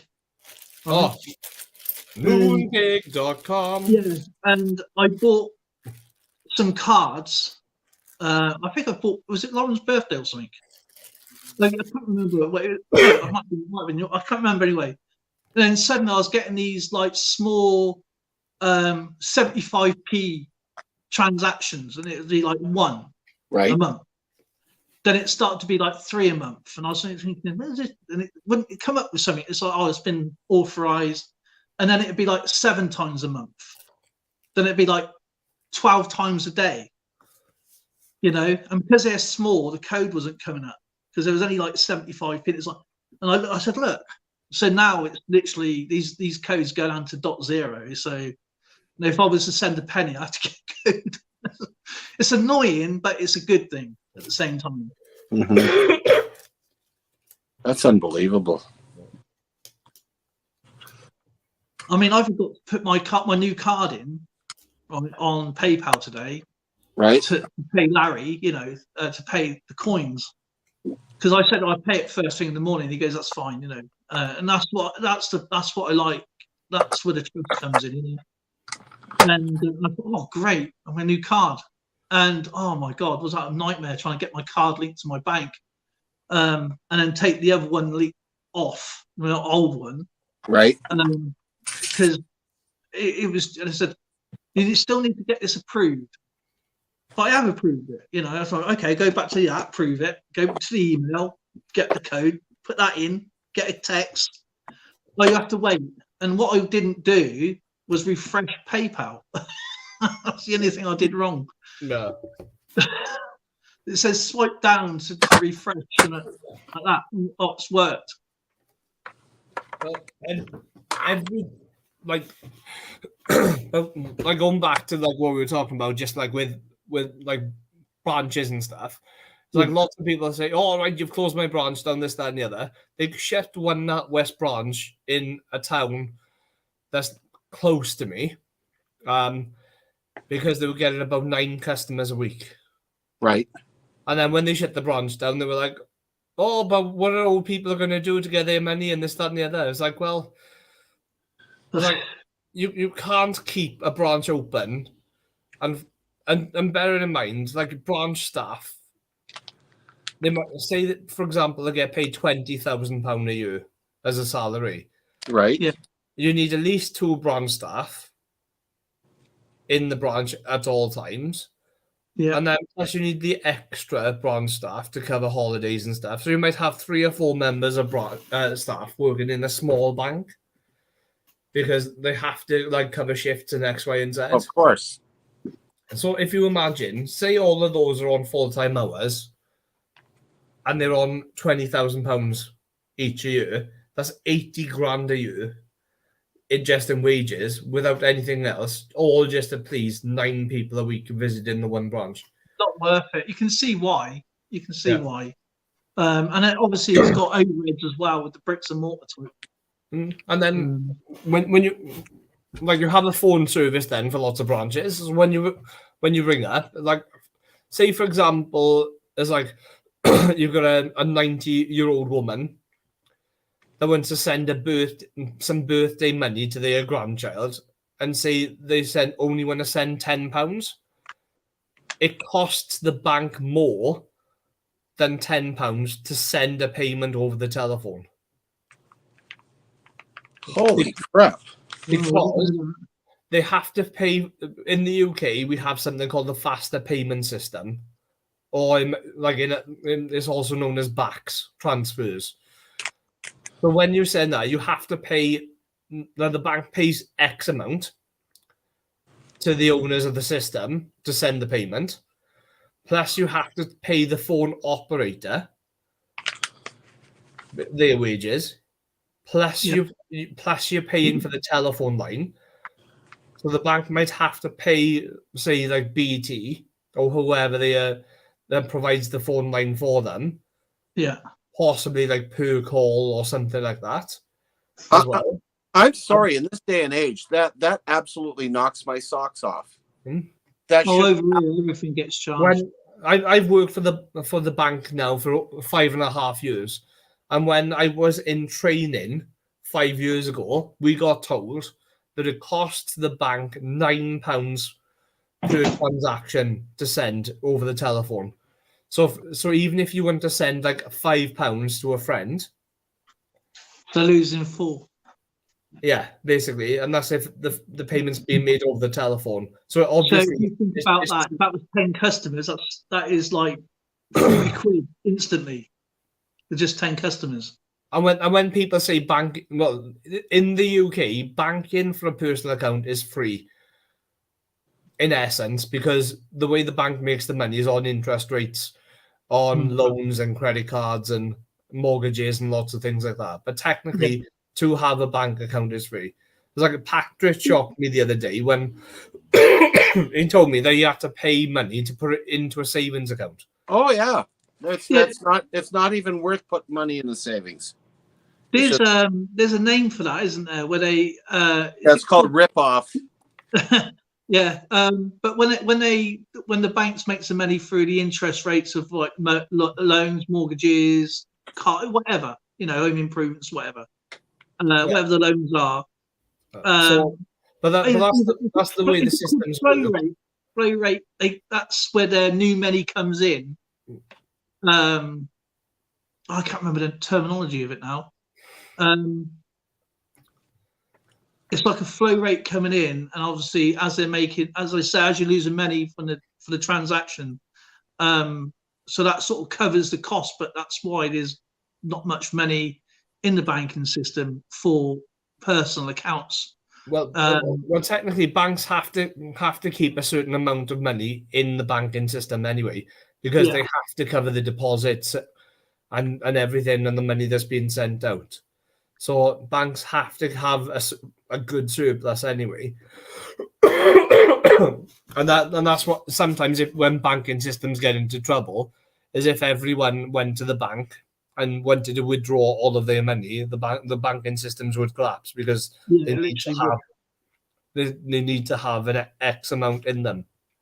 Hence the name guarantee. Run on a bank. Well, that happened in It's a Wonderful Life. In A Wonderful Life, yeah, where he was. Well, The Bailey Savings and Loan. That's it. The Bailey Savings and Loan literally collapsed, and his arch enemy was Mr. Potter. his best friend to bail him out. So, but like when people say your banks don't do anything for people, banks lose on certain types of customers. So you say you only do, like, you might have a standard ordinary bank account. The average bank loses money on those types of customers because they are the ones that don't usually have loans. They don't usually have credit cards. Yeah, They might, and some of the customers, because if they're in hardship, they don't have overdrafts and they won't qualify for overdrafts and stuff like that. So that's that. So like when people call up the bank and say you don't do anything for me, it's false, because the bank protects your money. They offer you a service. Do you know how much it costs the bank to produce one debit card for a customer? They used to be made in Russia, didn't they? I don't know, but say you lost your debit card and you went or asked your bank to replace the debit card for you. Do you know how much the debit card costs? I would probably say in a good couple of £100 with all the processing and making. With the technology that's in the card, it's approximately about £100 per debit card. Yeah. Are you serious? Because of the technology that's in there. Yeah, it's all the computer, it's all the computer things and the raw materials, the wages, the machinery. Well, the raw materials are nothing. It's the technology itself. So if, like, for example, like plastic is cheap. So you're paying mainly just for the chip that's in there and the contactless system. But if you ever open up, like try and cut open a credit card, the contactless system is like a looped wire in the card. No, and then the chip costs a fortune because it has to be encrypted and everything. Oh yeah, because it goes expensive. The actual processor. But yeah, there's a lot of technology, and obviously the strip as well. The actual swipe card. The magnetic strips are more or less redundant these days, anyway. Yeah. Because in the UK now, secondary, isn't it? Yeah, because very few and far between any banks will allow a debit card now to be swiped. Because there were so many people forging signatures, it's a lot harder now to try. See. Do you remember the days where you put your card and did a? You get like a little plastic slip. There you go, and you get some kid go. They'd have like the tray that you put your card in. You put a slip on top. You used to run it over, so it'd do like a carbon copy on sort of like the receipt. You'd get one half then as a receipt for the card payment. Then the shop would keep it. And then it might take like a week or so then for that transaction to actually debit your account. It's done by post then, but it's just literally. But you get some kid, like you signed your card, you're on the smallest strip with the crappiest pen. You know what I mean? It doesn't write on it properly, and you write in the thing says, "Well, it don't look right." It's like, well, yeah, it's me, and you got some other guy going, "Just play spot the difference." You've used your card about 1,000 times and it's gone over it billion times, and it's worn out. They're still trying to play spot the difference with a card that is faded. They go, yeah, I do. You know what I mean? They're going to take it or not? They're going to take it or not? And of course, back in those days, everyone, not everyone, like these days, lots of people carry their passports around for ID because they have to, because for whatever reasons. Pretty much. Yeah. But like I passed my driving test. I think it was around about the time that they made it mandatory for everyone to have plastic licenses instead of paper. I used to have the pink license. Yeah. So, but can you imagine going around with a paper driving license as proof of ID? There was no photographs on them. It was quite funny. I don't know if you noticed that, though, Skip. I don't know if it's the same thing in Canada, right? I passed my test in 1990. Now the funny thing is, I used to ride a motorbike, and in 1992 they made it mandatory that if you ride a motorbike after 2002, you had to take CBT, okay, which is the compulsory bike test. But anybody before that didn't have to. So my license, I could ride a motorbike, okay, and I can actually most licenses are restricted, but I've got quite a lot on my license. But it was pink, and it would give you all these numbers and letters, and it was quite big. It's like opened it up, it was like just bigger than A4 size piece of paper, right, with all the do's and don'ts on it.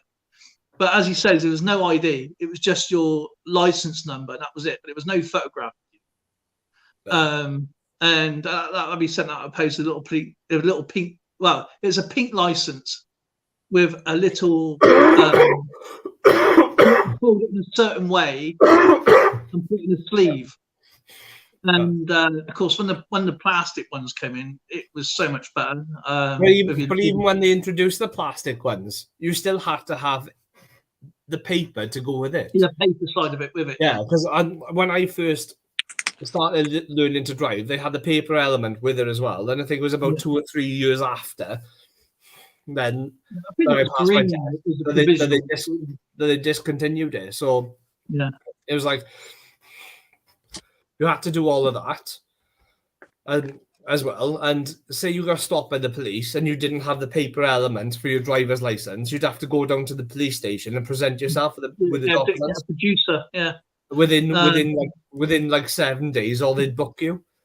That's right. Yeah. I mean, I on my motorbike, yeah. Because obviously being 16, riding motorbike everywhere. Obviously, I didn't do any. I'd never sped or anything or did anything stupid. It was an old dirt bike thing. And I think it cost about 150 quid this bike, but I went everywhere on it. My mate just passed his test a few weeks after me. Those bikes must have travelled around the earth about 60 times a day. The clock must have gone. We had to put like a bit of oil in it and a bit of two-stroke fuel. But these things went miles and miles. I'm surprised they never fell apart, to be honest. But yeah, we got pulled over. And they said, right, and we had our insurance, our MOT, our license. We had our fundamentals on us, and they still produced me with not my mate, me with a producer, okay. And of course, went into the courts, and they were so pleased at how neat my stuff was kept in a folder. And they said, "No worries, we're sorry about bringing you in." But my mate, he had his on his. I had one on mine. His was like out of his pocket. It's like screwed up. Here you go. Mine was in my back box. Because that's where you put your helmet. As you know. And I had it all in there. But it was nice and neat, and I got the producer. I had one of those faces, I guess. Yeah. But yeah, it's like the good old days of driving, and it won't be too long now until we'll all have chips in our hands and be paying with chips, like implants and stuff like that, with the way things are going. You know what? Right, this has gone. This has gone topsy turvy with electric vehicles. Now,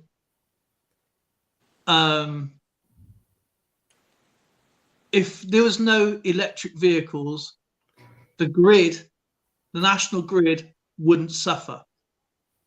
Because are you not they're doing next year with electric cars, or later this year with electric cars? They are now only opening them up at certain times.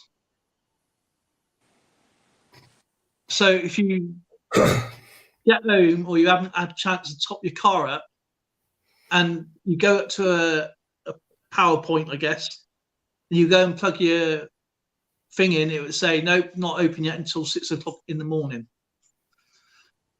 And at peak times, they're charging more for peak, and they're taxing, and they're going to be taxing them as well in 2025, I think. They've got no choice because we have to go electric. So all of that all of that car tax is going to be lost. Basically, it's like most of my car tax. I think my car tax is something like my car tax is like £150 a year. This is where it gets confusing because the car tax is actually classed as a road fund license, where it's supposed to go for the infrastructure on the roads. Well, that's what it was intended for. Yeah, but it's never been like that. No, in Swindon, our MP banned speed cameras.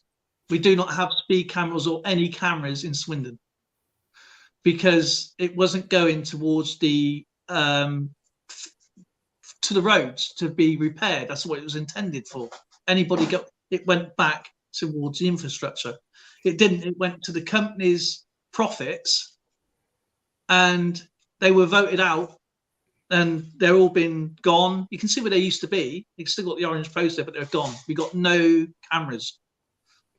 We're starting to take steps back when it comes to technology. I mean, you take a look at the vehicles we've got now. They're not the electric are not going as fast, nor can they go as far. No, they're pushing public transit big time. The speed limits in our towns have been reduced. So now we've got a situation where we're going back in time, where we're suddenly it's going to take you longer and to get anywhere. It's less convenient. Whereas we go back into the 50s and 60s, they're racing around, no seat belts, freaking fast as they need to go. They travel and getting 8 miles to a gallon. And we're still going to need oil and lubricants for the electric, but of course, it's fossil fuels is the king. There's no doubt about it. It'll always be. You'll need them. You have to.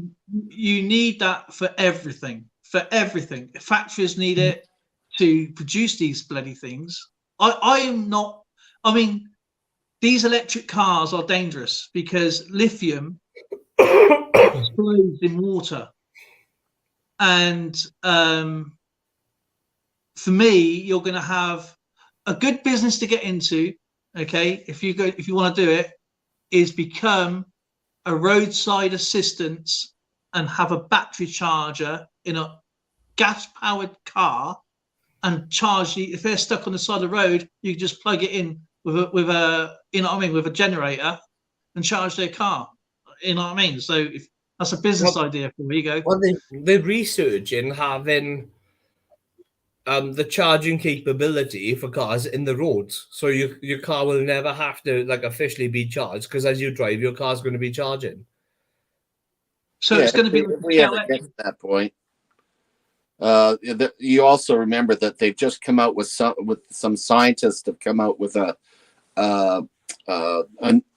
new power source. Hydrogen. You heard about where you get less power in, more power out. So it's nuclear fission. It's supposed to be like they say it's we're on the cusp of having limited power. They've done it. They've actually done it.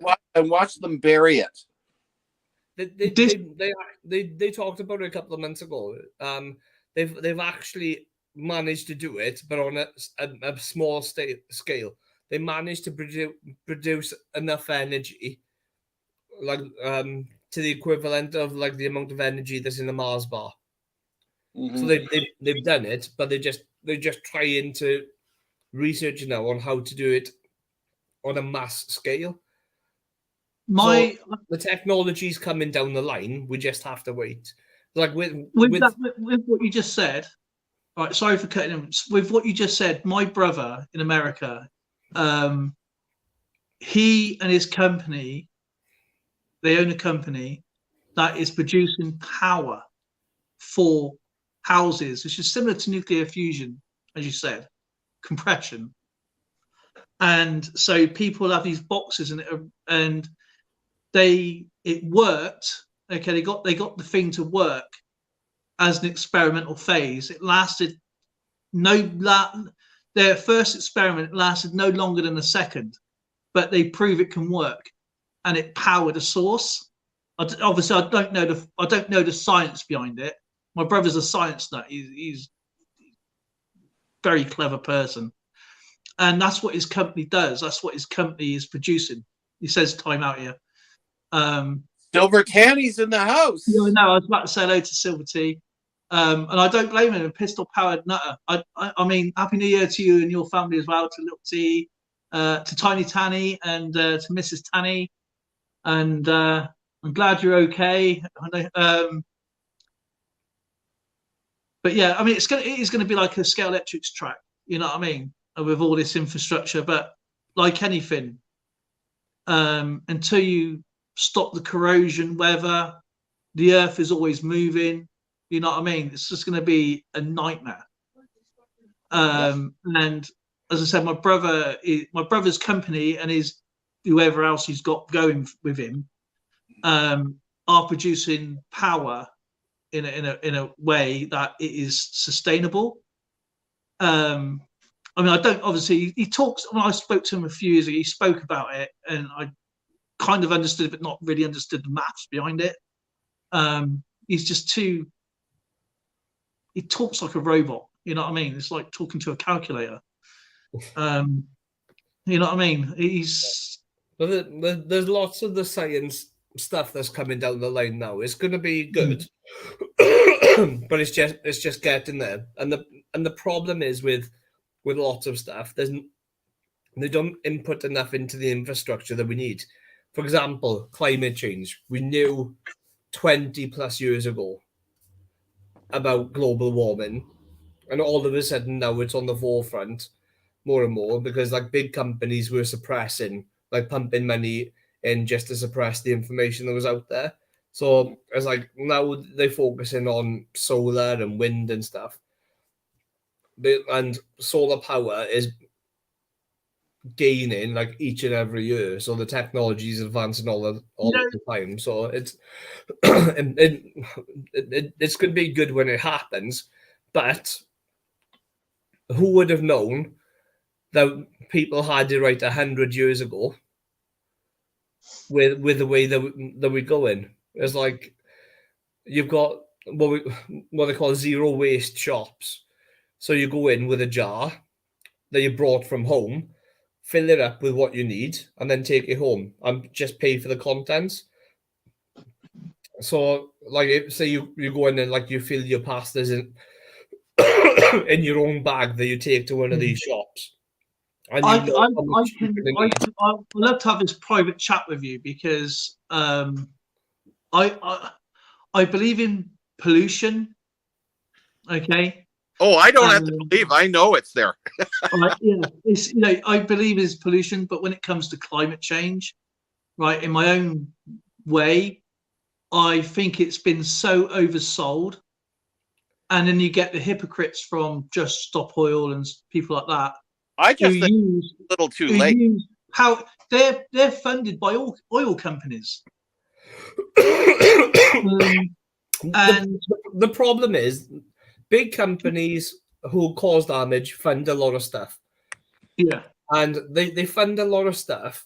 So, for example, it was found out that the company responsible for the dolphin-friendly tuna labels on tuna tins. There is like I'm sure it's that company. Like, there's lots of others, like climate sort of companies. That were being funded by these big companies, and like when these sort of like eco like groups were being asked questions about X, Y, and Z, they wouldn't say stuff against it about certain things because they were being funded, for example, by oil companies and other companies. Yeah. So they're being suppressed with what they can and can't say.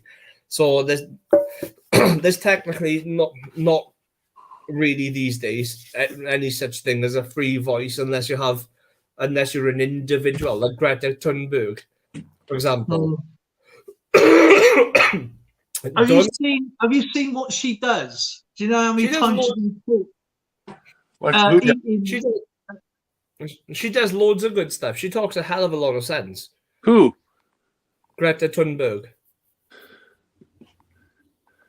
The thing is, those who dismiss people like her are the ones that are sometimes, well, largely causing lots of the issues, because you get big companies trying to turn out and say that there are 17 or 8. No, how old is she now? I think she's 19.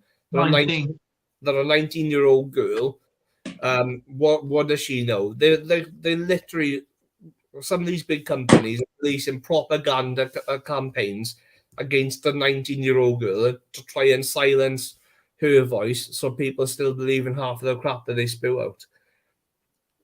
Well, it's an open topic, and I obviously everybody's entitled to their opinion. They're entitled to what they want to believe. But when you got science, real science, and Brian Cox was silenced by the Met Office, and he had a 10-year climate study. Okay? Yeah. And he goes, "Oh, the Earth's warming up." Now the Egyptians knows there's a wobble every 20,000 years to the Earth, and it expands and it contracts. It's never the same. Okay, and we don't go round the sun like this. We do like an oval. Yeah, we're in an elliptical orbit. Yes, that's true. Right. It's true that every so often, but the thing is, it's the acceleration of the way it has happened over the last few hundred years. Normally, you would expect the wobbles, like the curves, to happen over a longer period of time, but you can't. There's since lots of countries started to be industrialized, it's vastly being affected. Yeah. Plus, you've also got massive factors with soil erosion, soil quality as well. The carbon isn't in the soil. You've got rainforests being cut down as well. So where you have these massive areas which are capable of maintaining an ecosystem, where an ecosystem is being destroyed, it's such a knock-on effect for lots of years. And that's why when you've got like thousands of acres of the rainforest being destroyed over in Brazil, they've got so many issues around the world. There's lots of issues as well. You can measure like output of CO2 across the globe. Well, as the seasons go.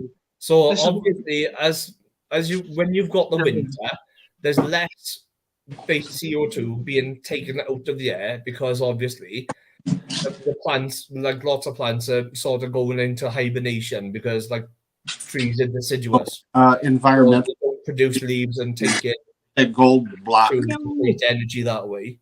Yeah. And then you've got and then you've got farming and everything.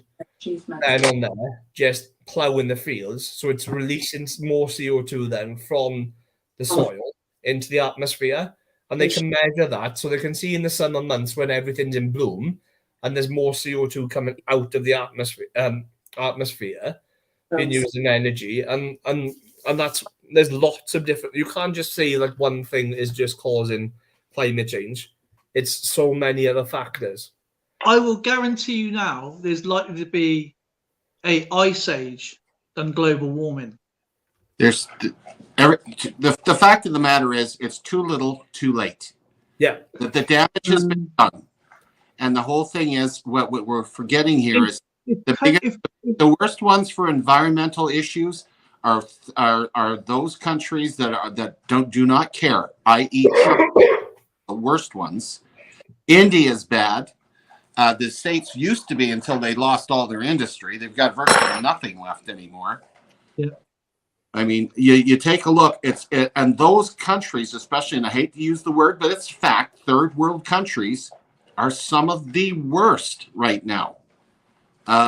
Yes, the U.S. and the developing or the developed world through the 50s, 60s, 70s, even into the 80s were bad, but now it's gone over, and that they've done the damage, and now it's sitting in countries that don't give a darn. The thing is as well, because we've already gone through our industrial revolutions.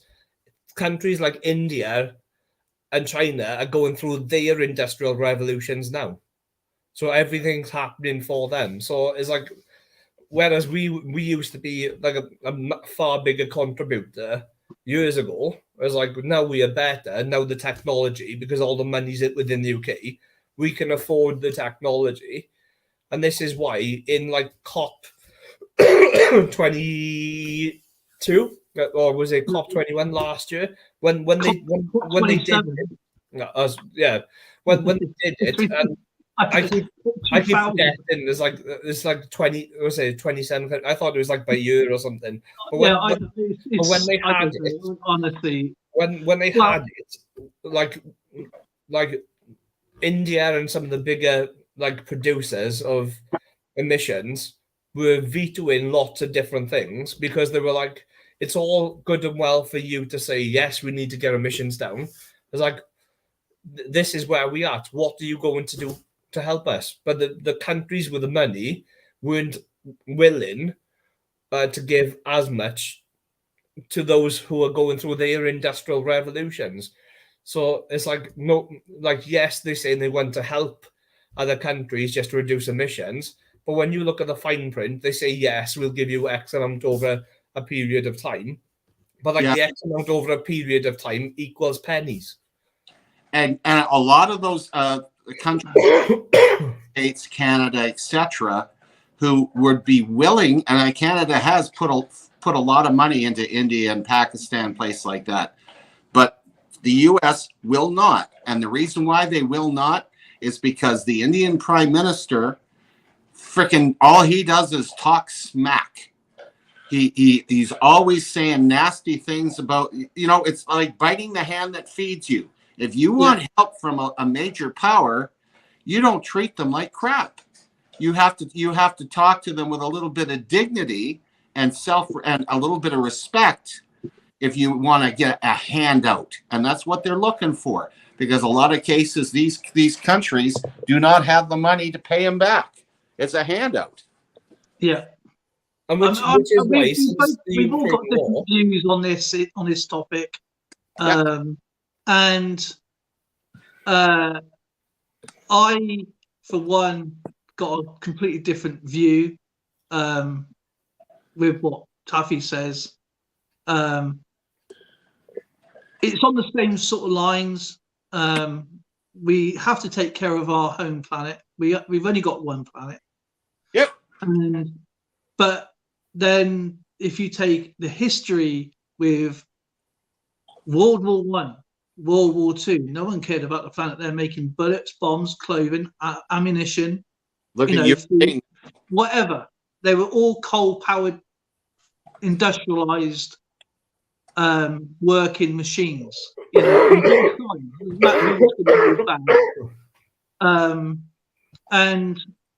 But the science, what I'm saying about the science about it, a lot of this that you hear on the TV, on the news, is pure propaganda.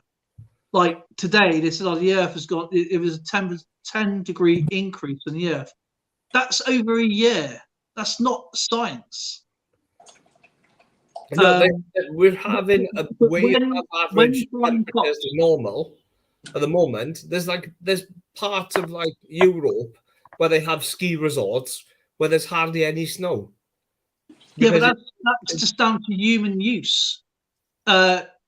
People, it's lots of elements to, you just can't blame, oh, that's because of this.